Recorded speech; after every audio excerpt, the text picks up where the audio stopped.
오늘 전략 포럼이지 않습니까? 그래서 저도 오면서 전략을 세웠습니다. 10분짜리하고 20분짜리 어떤 거를 할까? 이제 가서 상황을 보고 10분짜리하고 20분짜리를 다 준비해 왔는데 저 보니까 전략을 세우기를 잘한 것 같습니다. 지금 점심시간이 가까워서 10분짜리로 하는 게 좋을 것 같다는 판단을 했고, 네. 그래서 전략이라는 게 굉장히 중요합니다. 왜냐하면 우리 대한민국도 국가안보전략서가 나오면 국방부에서 또 국방전력서를 만듭니다. 그리고 국방전력서가 나오면 합참전력서가 또 나오고, 또 합참이 나오면 육군전략서가 나오고, 그 육군전략서가 나오면 뭐 지작사의 그 합동 뭐 싸우는 방식에 대해서 쭉 나와서 여러분들이 주로 계신 대대급에 어떻게 싸워야 할지 그 전투 수행 방식, 우리가 보통 전술이라 그러죠. 그게 나오는 겁니다. 그래서 우리 군선교사분들이 이렇게 꾸준히 전략, 이 군 선교에도 전략이 필요하다 이런 거를 생각하시면서 미래 군선교 네트워크와 함께 또 이렇게 협의의 차원에서 이런 전략을 고민하는 자리를 갖고 계시다. 이거는 굉장히 중요한 의미가 있다고, 어떻게 이렇게 문서화된 전략서 내용들이 나오기 시작했다는 것은 저는 굉장히 중요하다고 보고, 지난 6월 초에 군종 목사단은 이 2030 컨퍼런스를 했습니다. 그래서 공감대를 형성을 많이 했고, 거기서도 나온 것 중에 하나가 우리 여기 계신 분들과 어떻게 소통을 하고 또 잘 협업을 할 것인지 이런 방안들도 고민을 했는데, 오늘 여러분들이 2030에 대해서 간단하게 제가 개괄적인 말씀을 드리고, 구체적인 매뉴얼이나 또 그 실천 방안들, 이런 매뉴얼들은 미크하고 오늘 이제 출력을 해서 인쇄된 책자를 드리려고 그랬는데 몇 가지 용어가 지금 조금 정리가 안 된 부분이 있습니다. 그래서 그 부분이 정리되면은 아마 공청회 과정을 거치고 나서 아마 매뉴얼은 여러분들에게까지 배포가 될 것으로 생각이 됩니다. 자, 우리 그 짧은 PPT를 띄워주시죠. 예, 넘겨주시고요. 이 코로나19 상황 보니까 우리에게 굉장한 인내를 많이 가르쳐 주는 것 같고, 본질이 뭐냐?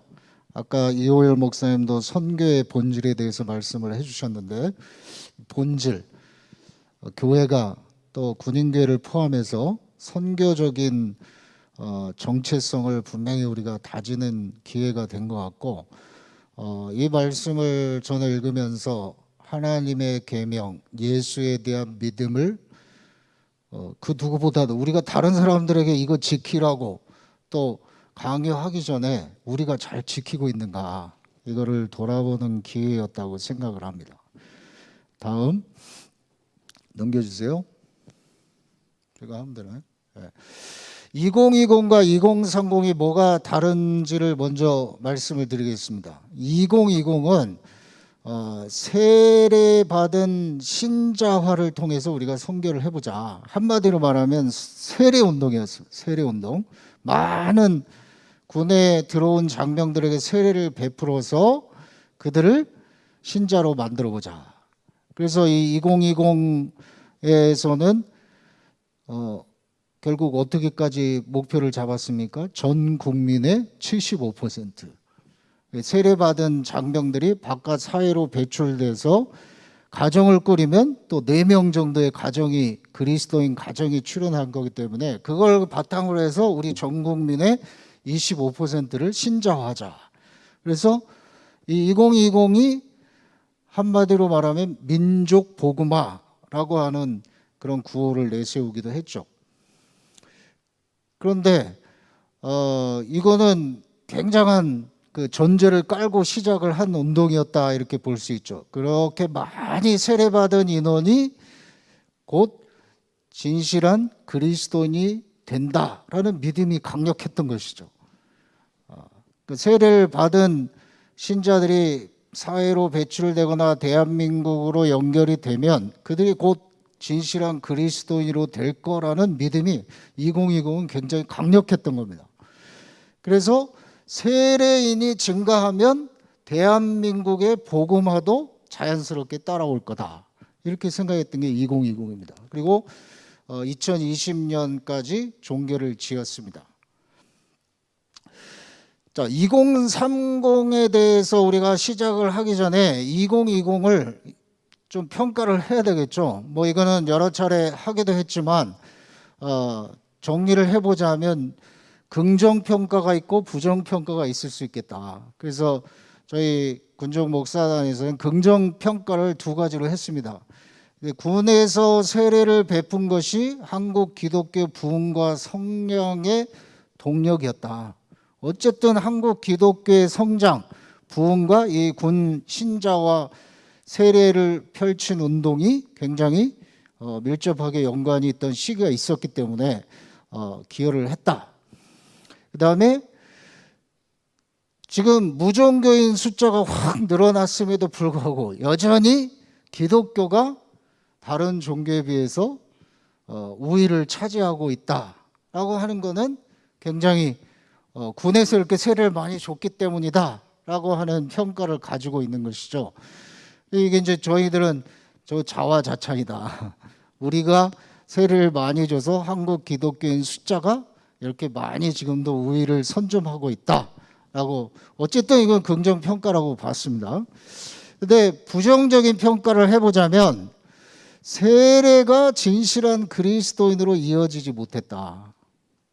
만약에 그 세례받은 인원들이 다 진짜 진실한 그리스도인이 되어서 세상으로 배출이 되었다면 한국 민족 복음화 내지는 한국 뭐 정치 아까 말씀하셨던 통전적 선교가 이루어졌다면 한국 사회가 기독교의 이미지가 이렇게 부정적일 수가 없는 거죠. 그 많던 세례 신자가 다 어디로 갔느냐? 결국은 사회적인 영향력을 평가할 수밖에 없다는 것이고 이런 면에서 2030을 다시 설계하고 디자인을 해야 되지 않겠느냐라고 해서 군종 목사단에서 지금까지 아까 그 권호소 장로님도 말씀하셨듯이 미크나 예비역 출신들이 주도한 게 아니라 이제 군종 목사단에서 이걸 다시 10년 프로젝트로 해보자라고 했습니다. 그래서 긍정평가를 단절시키거나 그걸 폄하하는 건 하지 말자. 어쨌든 우리가 군선교의 현장에서 해온 것인데 우리가 그걸 부정평가만 할 수는 없지 않냐. 그걸 잘 이어봤고 종교 없음의 시대 흐름에도 기독 청년들의 선교 방향을 다시 한번 재정립해보자 하는 차원에서 세례, 양육, 파송 이 연결고리를 촘촘하게 다시 세워보자. 2020까지는 세례 중심의 운동이었다면 그 이어지는 양육과 파송에까지 관심을 갖고 해보자. 이겁니다. 그러니까 여러분들 2020보다 2030이 훨씬 더 지금 어려운 걸 하자는 겁니다. 네. 이거를 우리가 잊으면 안 됩니다. 지금 이전에 우리가 못했던 거, 안 했던 거, 관심을 두지 않았던 거를 다 해보자고 지금 하는 게 2030입니다. 2020까지는 양육도 뭐 연결도 해보려고 했지만 중심이 세례였다면 이제는 거기에 양육이나 파송까지 우리가 잘 해보자. 이게 2030입니다. 한마디로 말하자면. 그래서 매년 10만 명을 10년 동안 한국교회로 파송을 해보자. 그래서 한 영혼을 그리스도교로 100만 잔병을 한국교회로. 이게 2030의 구호입니다. 이게 예전에는 세례를 몇 명 줬느냐 이게 중요했다면 2030은 그 숫자는 뒤로 제끼자. 처음이 뭐냐? 한 영혼을 잘 살피는 거에서 시작을 해보자. 이게 2030이죠. 자, 그래서 핵심 개념은 뭐냐면 한 영혼에 대한 선교적 관심과 2020이 했던 세례는 계속 지속한다입니다. 그 세례 이제 다 뒷전으로 밀고 이제 세례가 중요한 게 아니다. 이렇게 가지는 않는다는 거죠. 2030이 2020의 연결선상에 있다.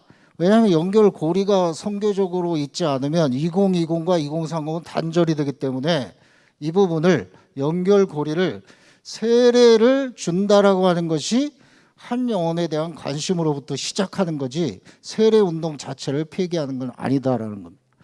두 번째는 양육을 통해서 건강한 제자화를 한번 우리가 실천해 보자는 거죠.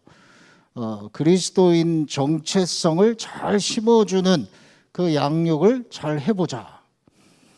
그 다음에 세 번째는 양육 관리 차원에서 장병을 한국교회로 파송하는 거, 이 민간교회와 연결하는 거, 그동안 우리가 2020에서 잘 못했던 거 아닙니까? 이거 한번 잘 해보자.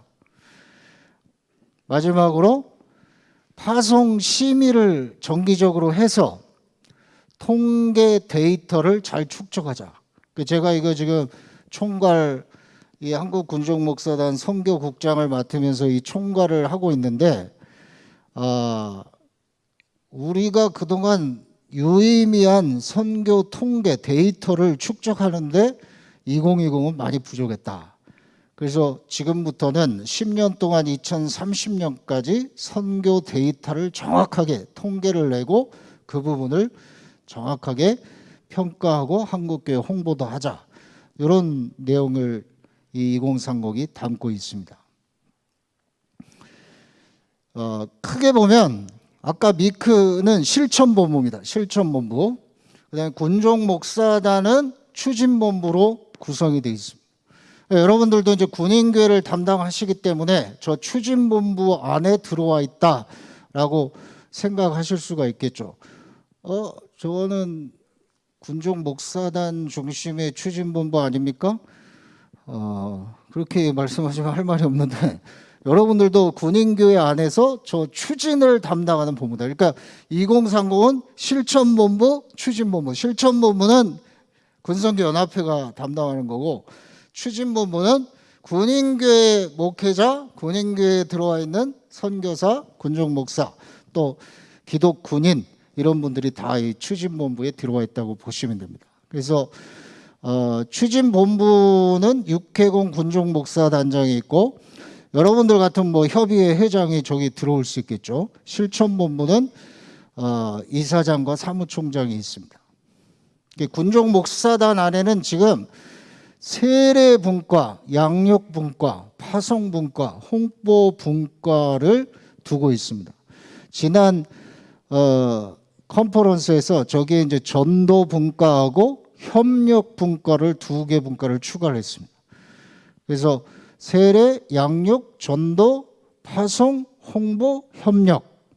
여러분들과 소통하거나 어떻게 연결을 할 거냐를 이제 협력분과에서 담당을 하기로 했습니다. 그래서 거기 분과장들을 다 중령급 목사님들로 세웠고 미크 측의 실천운동본부에는 본부장이 아까 말씀하신 권호성 장로님이 본부장입니다. 그리고 부본부장이 있고 사무총장이 있고 실행위원들이 9명, 주로 이제 예비역 분들이 담당을 하시고 있습니다. 그래서 이 추진본부와 실천본부가 서로 소통을 잘 하면서 2030년까지 군선교를 2030으로 어떻게 끌고 갈 거냐. 이거를 사실 이제 작년에 선포식도 하고 했지만 코로나 상황이어서 공감대가 굉장히 아직 미약한 수준이다. 이렇게 보시면 될 것 같습니다. 그래서 지금은 추진 동력을 모으고 공감대가 확산되는 단계다.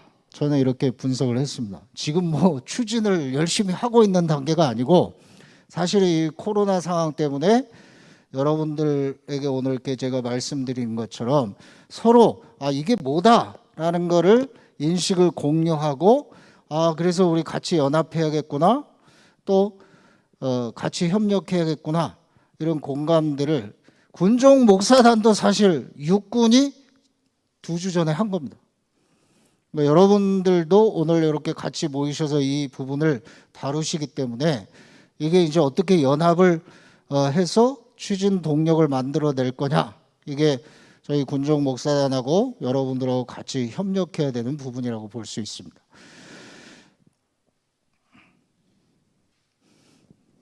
저 마지막 4번 6월 7일부터 9일 여러분들처럼 저희 군종 목사단이 광릉 수도원에 모여서 했고 전체가 다 공감을 했고 그다음에 뭐가 문제인지도 아주 솔직하게 다 이야기를 나눴고 앞으로 어떤 과제들을 세워서 각 분과별로 어떤 걸 추진해야 될지 거기에 필요한 예산은 어떻게 세울지 이런 부분들을 토의를 했습니다.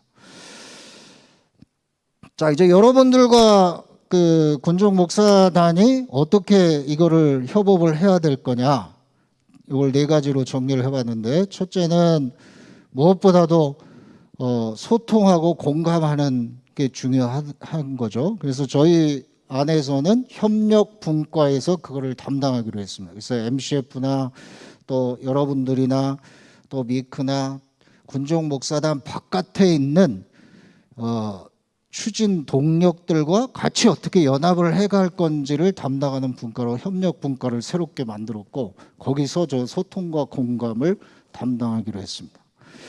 그 다음에 이제 군 안에 있는 MCF라고 볼 수 있죠. 그래서 장교, 준부사관, 군무원, 최근에는 군무원 숫자도 굉장히 늘어나고 있기 때문에 저 군무원들까지도 어떻게 양육 체계를 구축할 것인지 이것도 정기적으로 토의를 해나가자. 여러분들과도 같이 소통을 해야 될 상황이고요. 그 다음에 여러분들 안에도 저희들과 협력할 수 있는 저 협업 조직을 만드시는 게 필요하겠다. 그래서 세례와 관련된 거는 여러분들 안에서도 세례 담당을 하시는 분, 또 세례와 관련된 것에 의견이 있으신 분들, 또 양육, 전도, 파송, 홍보 이런 것들을 담당하실 분들을 임명을 해주시면 저희들과 같이 저 분과 안에서 같이 협업을 할 수 있을 겁니다.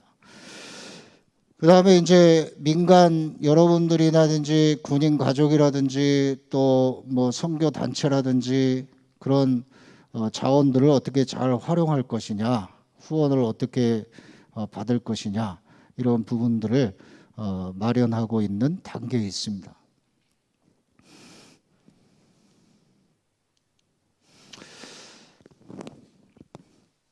그 빅터 프랭클이 쓴 죽음의 수용소라는 책을 읽어보면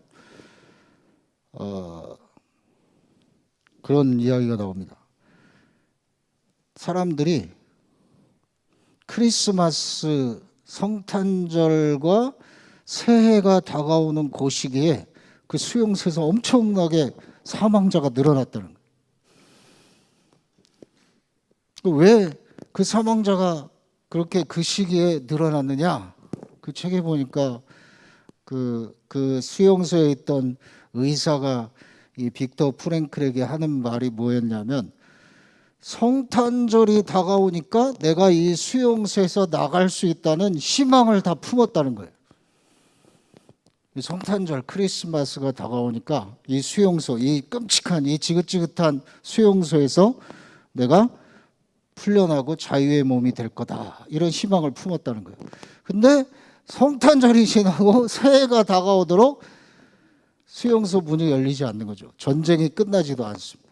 그러니까 그 시기에 사망자가 급격히 늘어났다는 거예요. 무슨 얘기냐면 희망을 갖되 근거 있는 희망을 품어야 된다는 거죠. 2030이 아주 이상적인 희망으로 가득 찬 프로젝트라면 실패할 가능성이 아주 높다는 겁니다. 말은 좋은데 그럴듯한데 현장의 목소리나 현장의 그 실상이 반영돼 있지 않다. 제가 오늘 이 자료를 보니까 여기 쓰신 분들 중에도 그런 제안들이 많이 있어서 제가 꼼꼼히 다 체크를 했는데요. 소망이라고 하는 것은 항상 우리에게 근거가 필요합니다. 우리의 소망은 이 2030도 마찬가지고 선교적인 소망은 항상 우리 자신에게 두는 게 아니라 하나님에게 두는 것이고 하나님께서 이루실 것을 바라면서 기대도 하고 비전도 품는 것이죠. 그런 차원에서 여러분들과 저희들이 소통을 하고 협력을 할 수 있는 거겠죠. 여러분들은 여러분들끼리, 저희는 저희들끼리 따로따로 하는 선교의 시대는 이제 막을 내렸다. 여러분들이 인식을 공감하시면서 함께 소통을 하기를 바라고, 홍보 분과에서 아마 이달 안에 만들어질 것 같은데, 저 2030 소통이나 공감을 위해서 홈페이지를 지금 구축을 하고 있습니다. 거기에 통계 자료나 또 아까 이 문서에도 나와 있던데 대대급 교회에서는 도대체 어떤 지원을 받을 수 있는지, 어디서 지원을 받아야 되는지 그런 의견들도 있으시던데, 거기에 많은 영상이나 예배 자료들을 탑재해서 여러분들이 활용할 수 있도록 이렇게 만들 것이고요. 우리 파송심의위원회 결과도 계속 거기에 선교 데이터를 축적해 나가듯이 10년 동안 그 데이터를 잘 축적하는 플랫폼을 만들어서 지금 저희 시범 운영을 하고 있습니다. 이제 그 테스트가 끝나면 여러분들에게도 공지가 돼서 아마 서로 좀 의견을 소통하는 데 좋은 참고가 되리라고 믿습니다. 혹시 뭐 질문이 있으시면은 이제 시간이 많이 됐기 때문에 몇 분만 제가 질문을 받고 없으시면 마치도록 하겠습니다. 여기에 나와 있는 그 질문들은 제가 다 체크를 했습니다. 여러분들이 아까 쓰신 글에 나와 있는 것들은 이런 부분에서 지금 우리 군종 목사단에 묻는 거구나, 어떤 안을 달라고 하시는 거구나 하는 건 제가 다 체크해 놨습니다. 체크해 놨기 때문에 이 부분은 제가 다 소중하게 여러분들 의견을 다 들었기 때문에 요거는 따로 안 하셔도 되고, 혹시 여기에 있는 내용이 아닌데 군종 목사단이나 추진본부의 여러분들이 제안이라든지 또 질의가 있으시면 해주시면은 짧은 시간이지만 답변을 드리도록 하겠습니다. 자, 없으시면 예. 그 100만 명은 10년 동안 매년 10만 명씩 수치상으로 나온 거고, 거기에는 이제 기존 세례자 4만 명, 새롭게 세례를 주는 인원 6만 명이 더해서 10만 명이라는 숫자가 나온 건데, 지금 작년도에 육군훈련소에서 세례 10,000명도 겨우 넘었습니다. 그러니까 사실 6만 명이라는 신규 세례 숫자가 나오는 것 자체가 지금 상황에서는 굉장히 어려운 거죠. 그래서 지금 말씀하신 것처럼 그 수치가 우리의 뭐 영원한 목표나 그 수치를 채우기 위한 세례를 하자, 이게 아닙니다. 이 2030은 그래서 먼저 나오는 게 한 영혼을 그리스도, 한 영혼에 집중하자는 겁니다. 그러니까 여러분들 대대교회 선교 현장이 아니 무슨 100명을 세례를 주고 100명을 양육하고 100명을 파송할 수 있느냐, 현실에 맞지 않다. 현실에 맞는 걸 하시면 됩니다. 그러니까 나는 한 명 하기도 벅차다. 한 영혼에 집중하시라는 거예요. 이 수치는 중요한 게 아니다. 이게 지난번 군종 목사단에서도 정리를 한 겁니다. 그래서 우리가 100만 명이라는 수치를 한국 교회에 파송해 보겠다라고 하는 어떤 비전의 목표치라고 제시는 했지만, 지금 현실은 이렇게 현장이 어렵다라고 하는 현실에서부터 출발을 해야지, 그게 그 수치상으로 100만 명이 어떻게 나왔느냐, 그거는 이제 다 계산을 했습니다. 저희가 병무청에서 한 해 입대하는 숫자가 몇 명이냐, 그중에 세례받은 인원이 어느 정도 퍼센티지냐, 이거를 나름 계산을 했거든요. 그래서 이제 6만 명 플러스 기존 세례자 4만 명 해서 매년 10만 명으로 한 건데, 2030년까지 100만 명 안 돼도 됩니다. 그리고 그 안 될 수치를 그럼 왜 제시했느냐, 이렇게 말씀하시면 저희도 할 말이 없기 때문에 항상 한 영혼에 집중한다. 이게 2030의 핵심이라는 거는 제가 오늘 분명하게 말씀을 드릴 수 있고, 옥성득 박사가 쓴 한국교회 형성사라는 책에 보니까 그 존스 선교사가 이 선교사들의 기록을 정리해 가지고 낸 책을, 이게 옥성득 박사가 다시 한국교회 형성사라는 책으로 최근에 나왔거든요. 그 책을 읽어보니까 평양 대동강변에 배에서 내리자마자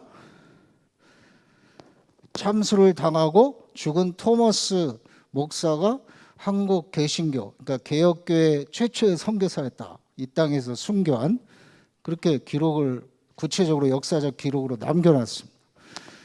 그래서 저는 그 책을 읽으면서 개신교 최초의 순교자이면서 선교사가 한국 땅에 와서 한 최초의 선교가 뭐냐? 저는 군선교라고 정의를 했습니다. 왜 군선교냐? 그 목을 친 사람이 관군이었거든요. 관군. 그래서 저는 그 책을 읽으면서 이 토마스 목사님이 배에서 내리자마자 선교의 선자도 꺼내지 못하고 그냥 목이 잘려서 죽으면서 성경 한 권 전해주고 끝났지만, 저는 거기에 그 사람이 관군이었다. 그러면 그때 이루어진 선교가 군선교였다. 이렇게 정의를 내렸습니다. 그래서 제가 그 역사 기록을 끌어다가 제 글에도 썼는데, 여러분들 한 영혼에 집중하는 게 제일 중요하다는 거예요. 2030은 여러분들 100만 잔병 또 뭐 대대교에서 100명을 세례주고 파송 연결시켜야 된다. 이거 여러분들 중요하게 생각하지 마시고 본질이 뭐냐? 한 영혼에 집중하자는 겁니다. 여러분들 대대교회 선교 현장에서 내가 정말 인격적인 관계를 가지고 잘 돌보면서 잘 파송을 한국교회까지 할 수 있는 년이 나는 한 명도 벅차다. 한 명 하시라는 거예요. 그러니까 그걸 너무 수치상으로 부담을 가지실 필요는 없다 말씀을 드립니다. 또 없으시면 마치겠습니다. 감사합니다.